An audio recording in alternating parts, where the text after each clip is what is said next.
అందరికీ నమస్కారం అండి.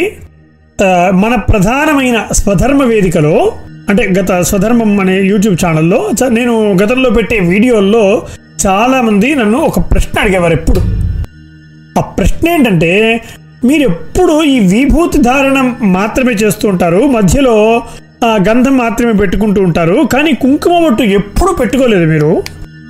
ఏదో అప్పుడప్పుడు మాత్రమే కొన్ని వీడియోల్లో మాత్రమే బొట్టు పెట్టుకొని ఉండడం చూసాము, ఎందుకు, దానికి ఏమైనా ప్రమాణం ఉందా అని అడిగేవారు. అయితే ఆ వేదికలో నాకు ఈ అంశం గురించి చెప్పే అవకాశం నాకు రాలేదు.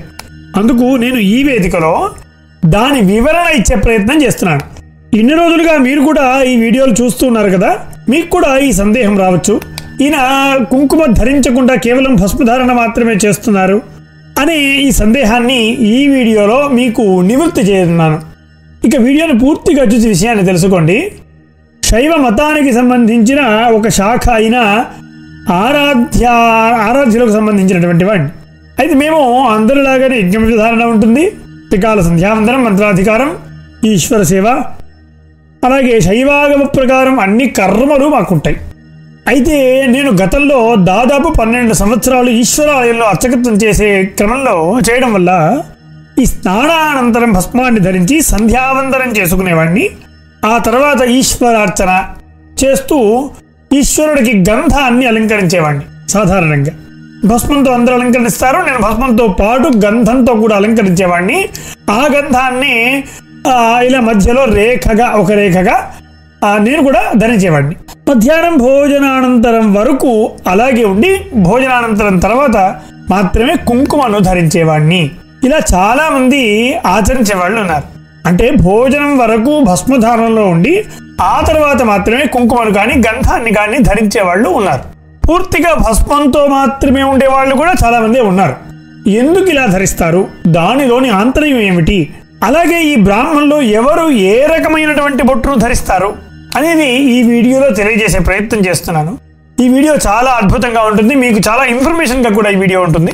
దయచేసి మధ్యలో ఈ వీడియోని స్కిప్ చేయకుండా పూర్తిగా వీడియోని చూసి విషయాన్ని తెలుసుకోండి. ఇక ఈ వీడియో చూసిన తర్వాత కూడా మీకేమైనా సందేహాలు కానీ అభిప్రాయాలు కానీ సలహాలు కానీ ఉన్నా దయచేసి అవన్నీ కామెంట్ రూపంలో తెలియజేయగలని ఆశిస్తున్నాను. ఇంకేమైనా ప్రశ్నలున్నా వాటిని కూడా కామెంట్ రూపంలో అడగండి. దయచేసి వీడియోలోకి వెళ్లే ముందు నా అభ్యర్థన ఏమిటంటే, దయచేసి వీడియోని లైక్ చేయండి, నాకు చాలా సహకరణగా ఉంటుంది. ఇలాంటి ధర్మ సంబంధమైన వీడియోల కోసం దయచేసి స్వధర్మం టాపిక్స్ను సబ్స్క్రైబ్ చేసుకోండి. శ్రేయాన్ స్వధర్మో విగుణః పరధర్మాన్ స్వనుష్ఠితాత్ స్వధర్మే నిధనం శ్రేయః పరధర్మో భయాపహః. ఇక విషయంలోకి వెళ్తే, అసలు ఎందుకు ఇలా బొట్టును ధరిస్తారు, ఉదయం నుండి విభూతిని, మధ్యాహ్నం భోజనానంతరం కుంకుమను లేదా గంధాన్ని ఎందుకు ధరిస్తారు అన్న విషయాన్ని ఇప్పుడు మనం తెలుసుకుందాం. పూర్వకాలంలో ఈ ఆచరణ ఎక్కువగా ఉండేది. అందులో ఉండే విశేషం ఏమిటంటే, ఏదైతే మనం నుదుట ధరించేటువంటి విభూతి ఉందో ఆ విభూతి రేఖలను ఒక సూచనగా పరిగణించేవాళ్ళు, ఒక సూచనగా తెలిపేవాళ్ళు. ఆ కాలంలో శైవులు, శుద్ధ శైవులు, స్మార్తులు, శైవ సంప్రదాయంలో వీళ్లే కాకుండా ఈ శైవ సంప్రదాయాన్ని అనుసరిస్తున్నటువంటి వాళ్ళు శివారాధన చేసేటువంటి సమయంలో ఎవరు కూడా వేరే వారితో మాట్లాడేవారు కాదు, మౌనంగా ఈశ్వరార్చన చేసేవారు. ఆ సమయంలో నుదుట విభూతి రేఖలు మాత్రమే ధరించి ఉండేవారు. వీళ్ళు ఇలాగా మధ్యాహ్నం భోజనం వరకు మౌనంలో ఉండి ఆ తర్వాత వాళ్ళు కుంకుమను లేదా ఏదైనా ధరించేవాళ్ళు. వాళ్ళ అనుష్ఠానము, ఉపాసన చాలా కఠినంగా ఉండేది. దేవతార్చన లేదా అనుష్ఠానం చేసే సమయంలో లౌకిక విషయాలను చర్చించేవాళ్ళు కాదు, వాటిని దూరంగా పెట్టేవారు. అలా ఉండడం వల్ల ఎవరైనా వీరితో మాట్లాడటానికి వచ్చినప్పుడు ఆ నుదుట ఉన్నటువంటి విభూతి రేఖలు చూసుకొని, ఓహో వీళ్ళు పలానా కార్యక్రమంలో ఉన్నారు, వీళ్ళు శివార్చనలో ఉన్నారు, వీరితో ఇప్పుడు మాట్లాడడం కుదరదు అని అర్థం చేసుకునేవాళ్ళు. అది ఆ విభూతి రేఖలు అనేవి సూచనప్రాయంగా ఉండేవి. మధ్యాహ్న కాలంలో మనం చూసుకుంటే కుంకుమను లేదా గంధాన్ని ధరించి ఉండేవాళ్ళు. ఇతర విషయాలు చర్చించే అవకాశం ఉండేది అని చూసేవాళ్ళు. అందుకోసం ఒక సూచనగా ఈ బొట్టును ఈ విధంగా ధరించేవాళ్ళు. అందుకని చాలా మంది శివార్చన కాలంలో మౌనంగా ఉంటారు. ఇలాంటి బొట్టు అనేటువంటి ఒక సూచన ఉన్నప్పుడు పక్కన ఎవరో లేకపోయినా సరిపోతుంది. ఎందుకంటే ఆ బొట్టును చూసి వాళ్ళు ఏ పనిలో ఉన్నారో తెలుసుకునే అవకాశం ఉండేది. అయితే కొంతమంది మధ్యలో ఇలా పైకి ఊర్ధ్వపుండ్రాన్ని కూడా ధరించే వాళ్ళు కూడా ఉన్నారు. ఎందుకంటే ఈ ఊర్ధ్వపుండ్రాన్ని శైవ మతంలోని స్మార్తులు ఈ విధంగా అనుష్ఠాన సమయంలో భస్మంతో ఉన్న 3 రేఖలను ధరించి దాంతోపాటు భస్మంతో కానీ గంధంతో కానీ ఇలా మధ్యలో ఊర్ధ్వపుండ్రాన్ని ధరించేవాడు. ఈ ఊర్ధ్వపుండ్రంలోని ఆంతర్యం ఏమిటంటే ఈ స్మర్తులు అంటే ఈ స్మార్తులు అనేవాళ్ళు శైవ వైష్ణవ అనేటువంటి తేడా లేకుండా, శివకేశవుల యొక్క తేడా లేకుండా వాళ్ళ యొక్క ఆరాధనలు ఉండేవి, ఆరాధన చేసేవాళ్ళు. వీరు అనుసరించేటువంటి పంచాయతన విధానాన్ని శంకరాచార్యుల వారు ప్రచారం చేశారు. శంకరాచార్యుల వారు పంచాయతనాన్ని ప్రవేశపెట్టలేదు, కేవలం స్మార్తులు అప్పటికే ఆచరించబడుతున్నటువంటి ఈ పంచాయతన విధానాన్ని ప్రచారం చేశారు. కాబట్టి వీళ్ళు శివకేశవులకు సంబంధం అని భేదం లేకుండా ఊర్ధ్వపుండ్రాన్ని కూడా ధరించి 3 రేఖలు శివుడికి సూచనగా, ఊర్ధ్వపుండ్రం పైకి విష్ణువుకి సూచనగా ఆ యొక్క రేఖలను ధరించి ఉండేవాళ్ళు. ఇలా వాళ్ళ అనుష్ఠానాలు చేసేవాళ్ళు. వీళ్ళని చూడగానే వీళ్ళు స్మార్తులు అని అవగతం చేసుకునేవాళ్ళు. అంతేగాని దీంట్లో విశేషమైనటువంటి ప్రమాణాలు ఏవి లేవు.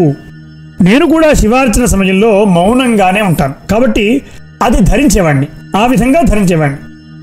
శైవార్చన తర్వాత యథావిధిగా నా చర్యలు ఉండేవి, కానీ భోజనానంతరమే బొట్టు పెట్టుకునేవాడిని. ఇప్పటికి కూడా అలాగే పెట్టుకుంటాను. కాబట్టి ఇన్ని రోజులు చేసినటువంటి వీడియోలు ఏవైతే ఉన్నాయో దాదాపు ఈ సమయంలోనే చేయడం చేత అందరికీ ఈ విధంగా నేను కనబడటం జరుగుతుంది. అందరూ అపోహపడి ఉంటారు. ఈ అపోహ ఇప్పుడు తీరిందని నేను అనుకుంటున్నాను. ఇలాంటి ఆచరణలు చాలా చాలా శాఖలలో విరివిరిగానే ఉన్నాయి. మనం ఒకటి గమనిస్తే స్మార్తులు అనేటువంటి వాళ్ళ గురించి చెప్పుకున్నాం కదా. ఈ స్మార్తులు పితృదేవతలకు పిండ ప్రదానం చేసేటువంటి సమయంలో నుదుట కేవలం భస్మాన్ని మాత్రమే ధరించి ఉంటారు.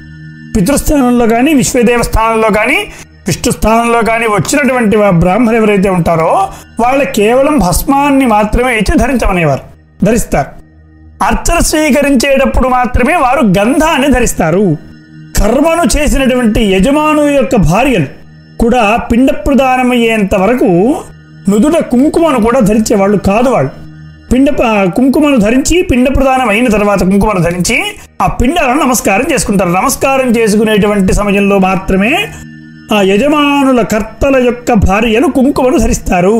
ఎందుకంటే ఇక్కడ వారు చేసేటువంటి కార్యక్రమంలో పితృదేవతలు, విశ్వదేవతలు వచ్చి కూర్చొని భుజిస్తున్నారనేటువంటి విచక్షణతో మనం ఆ యొక్క కర్మను ఆచరిస్తూ ఉంటాం.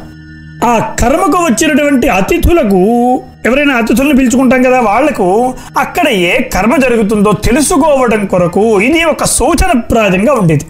యజమానురాలు బొట్టు కుంకుమను ధరిస్తే పిండ పూజ అయిపోయిందని అర్థం చేసుకునేవాళ్ళు. అప్పట్లో ఇంట్లో ఉన్నవాళ్ళు ఒకవేళ తెలిసినా తెలియకపోయినా పిల్లలైనా సరే కలుపుకునేటువంటి అవకాశం ఉంటుంది. కాబట్టి ముందే కుంకుమను ధరిస్తే ఈ మడికి ఇబ్బంది అవుతుందని, ఎవరైనా అపార్థం చేసుకోవచ్చునని ఈ నియమాన్ని అక్కడ పెట్టారు. అందుకే పిండ ప్రదానం అయ్యేంత వరకు యజమానురాలు కుంకుమను, అదే బొట్టును ధరించరు.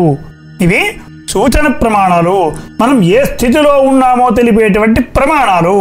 ఈ కాలం మాటగా చెప్పాలంటే మనం లైవ్ స్టేటస్ అని చెప్పుకోవచ్చు. కానీ ఈ కాలంలో మనం ఏం చేస్తున్నాం, ప్రత్యక్షంగా ప్రతి ఫోటోను, వీడియోలు తీసి వాట్సాప్లో లేదా ఫేస్బుక్లో స్టేటస్లుగా పెట్టుకుంటున్నాం. అవునా? అప్పటి వారికి ఇలాంటి అవకాశం ఉండేది కాదు. కాబట్టి ఇలాంటి సూచనలు పెట్టారని మనం అక్కడ అవగతం చేసుకోవాల్సిన అవసరం ఉంది. మిగతా వారందరూ భస్మాన్ని, ఇక వీళ్ళు కాకుండా ఈ శైవ సంప్రదాయాన్ని లేదా మిగతా వారందరూ కూడా భస్మాన్ని ధరించి లేదా కుంకుమను ధరించి వారి కర్మలను ఆచరిస్తూ ఉంటారు. వారి వ్యక్తిగత అనుష్ఠానాలు అందరికీ ఉన్నప్పటికీ కొందరు మాత్రమే ఇలాంటి సూచనప్రాయమైనటువంటి విధానాలను అనుసరించేవారు అని ఇక్కడ మనం చెప్పుకోవచ్చు. కానీ కొంతమంది వీరశైవులు, ఆదిశైవులు, శైవ మతానికి సంబంధించిన కొంతమంది కఠోరమైనటువంటి శైవ సంప్రదాయాలను అనుసరించేటువంటి వారు నేటికి కొంతమంది కేవలం విభూతిని మాత్రమే ధరిస్తూ ఉండేవారు కూడా ఉన్నారు. ఈ శైవంలో కొన్ని సాంప్రదాయాలు అలా ఉన్నాయి. వాళ్ళు కేవలం ఈశ్వరార్చన మాత్రమే చేసేవాళ్ళు, అనుక్షణం ఈశ్వరుని సేవలోనే ధరించేటువంటి వాళ్ళు. ఈ విధంగా కేవలం శరీరానికి భస్మాన్ని మాత్రమే ధరించి ఉండేవాళ్ళు కూడా ఉన్నారు. ఇక వైష్ణవులు, చాత్తాద వైష్ణవులు, శ్రీ వైష్ణవులు, ఇలా వైష్ణవ సంప్రదాయాన్ని అనుసరిస్తున్నటువంటి వాళ్ళు వీరు కుంకుమను ధరించరు. వీళ్ళు త్రిపుండ్రాన్ని మాత్రమే ధరిస్తారు. ఇది ఇక్కడ చూపిస్తున్నా చూడండి, వై రకమైనటువంటి బొట్టును మాత్రమే ధరిస్తారు. కొంతమంది తిలకాన్ని కూడా ధరించే వాళ్ళు ఇందులో ఉన్నారు. ఇక వైఖానసులు అని ఉంటారు. వీళ్ళు వైఖానస సాంప్రదాయాన్ని పాటించేటువంటి వారు, విఖనస మహాముని యొక్క అనుయాయులు. వీళ్ళని వైఖానసులు అంటారు. వీళ్ళు యూ బొట్టును ధరిస్తారు. ఇక్కడ చూపిస్తున్నారు చూడండి, ఇలాంటి రకమైనటువంటి బొట్టును ధరిస్తారు. వీళ్ళు కూడా మనకు తిరుమల ప్రాంతాల్లో చాలా మంది మనకి కనబడుతుంటారు. అయితే శాక్తేయంలో అంటే శక్తిని ఆరాధించేటువంటి అనుసరించేటువంటి వాళ్ళు కేవలం కుంకుమను మాత్రమే ధరించి పూజించే వాళ్ళు ఉన్నారు. భస్మధారణ కూడా చేస్తూ పూజించే వాళ్ళు ఉన్నారు. సుబ్రహ్మణ్య ఆరాధకులు ముఖ్యంగా చెప్పుకోవాలంటే కేవలం భస్మాన్ని మాత్రమే ధరించి పూజించేటువంటి వాళ్ళు ఉన్నారు. కౌమారులు అంటారు వీళ్ళని. అలాగే సౌరారాధకులు, సూర్యుడిని ఆరాధించేటువంటి వాళ్ళు భస్మాన్ని ధరించే వాళ్ళు ఉన్నారు. త్రిపుండ్రాన్ని ధరించేటువంటి వాళ్ళు ఉన్నారు. ఇలా అనేకమైన వారి అనుష్ఠానాలకు అనుగుణంగా, వారి సంప్రదాయానికి అనుగుణంగా ఆయా బొట్టులను ధరించి పూజించే వాళ్ళు ఉన్నారు. వారి వ్యక్తిగత అనుష్ఠానాల రీత్యా తిలకమును కూడా ధరించి, కరమాలను ధరించి పూజిస్తే వాళ్ళు కూడా ఉన్నారు. అంతేకాని తిలకం లేకుండా మాత్రం ఏ కర్మను ఎవరూ చేయరు.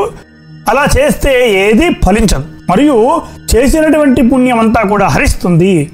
ఇది శాస్త్ర ప్రమాణం. ఇంకా ముఖ్యంగా మనం ఆడవాళ్ళు కూడా చూస్తే, ఆడవాళ్ళు కూడా శైవ సంప్రదాయాన్ని అనుసరించేటువంటి వాళ్ళు భస్మధారణ కూడా చేసి మధ్యలో తిలకాన్ని ధరించి లేదా కుంకుమను ధరించి గంధాన్ని ధరించి ఆచరించేటువంటి వాళ్ళు ఉన్నారు.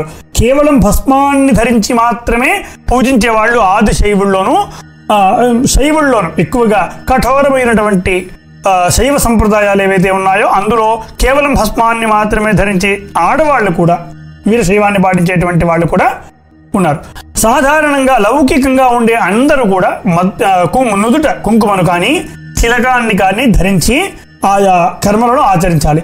ఆడవాళ్ళు బొట్టు లేకుండా ఉండకూడదు. ఇది మన సనాతన ధర్మంలోని ఆచారము. కాబట్టి ఈ బొట్టును ధరించి ఎవరైతే కర్మలు ఆచరిస్తారో వారి యొక్క కర్మలు ఫలించడమే కాకుండా సంపూర్ణమైనటువంటి యోగ్యత వాళ్ళకి కలుగుతుంది. అంటే కేవలం ఇలాంటి నియమము ఆడవాళ్లలో ఉండేది కాదు. ఆడవాళ్ళు స్నానం చేసిన వెంటనే కుంకుమను లేదా తిలకాన్ని ధరించి పూజించే వాళ్ళు. వీరశైవుల్లో మాత్రం కొంతమంది భస్మాన్ని మాత్రం, అంటే శివార్చన వాళ్ళు కూడా లింగధారణ చేసుకుని శివార్చన చేసేవారు. కాబట్టి ఆ లింగధారణ అయ్యేంత వరకు కూడా, అంటే ఆ శివార్చన అయ్యేంత వరకు కూడా వీళ్ళు భస్మధారణ మాత్రమే ధరించి పూజించేవాళ్ళు. ఆ తర్వాత శివార్చన తర్వాత తిలకాన్ని కానీ గంధాన్ని కానీ కుంకుమను కానీ ధరించేటువంటి మహిళలు, అంటే స్త్రీలు కూడా ఉన్నారు.